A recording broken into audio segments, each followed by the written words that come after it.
হয় মাদক ছাড়বেন, তাহলে উকিয়া ছাড়বেন।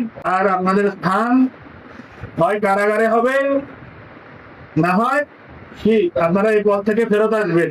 সিদ্ধান্ত আপনাদের, ঠিক আছে? আমাদের মাননীয় স্বরাষ্ট্রমন্ত্রী মহোদয় ডিক্লারেশন দিয়েছেন যে একটি নির্মোহ তালিকা হতে যাচ্ছে মাদকের।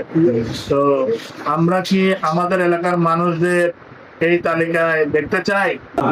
এই তালিকার রোল নম্বর কারো থাকা উচিত? তাহলে কি করতে হবে? মাদক ছাড়তে হবে। তাহলে এই লিস্টে নাম উঠে যাবে অটোমেটিক্যালি, আপনি কোনো কিছুতেই রোখাতে পারবেন না।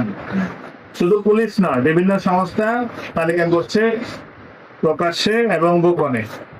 এই তালিকা থেকে যদি বাদ করতে চান, তাহলে অবশ্যই আজ থেকে তওবা করে আপনাদেরকে ফেরত আসতে হবে।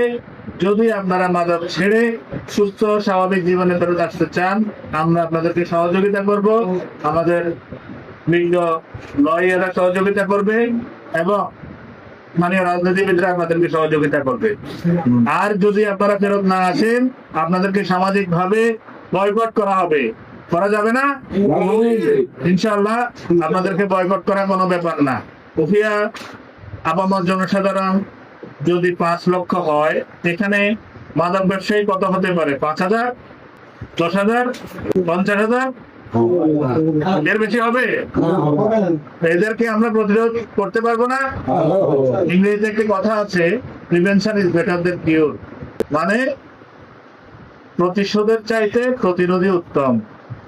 আমাদের ওই যে আগের টিকা দিত না ছোটবেলায়, এখনো দেয়। কেন দেয় টিকাগুলা? যাতে রোগ না হয়, যাতে রোগগুলো আমাদেরকে না ধরে। মাদক যাতে আমাদের সমাজকে গ্রাস করে ফেলতে না পারে, কিছু টিকার ব্যবস্থা হচ্ছে, ঠিক আছে? ওই টিকা দেয়া হবে, কোনোভাবে বাঁচার উপায় নেই, তা প্রতিহত করতে হবে, প্রতিরোধ করতে হবে। এই ক্ষেত্রে আপনারা পুলিশকে বদনাম দিতে পারেন।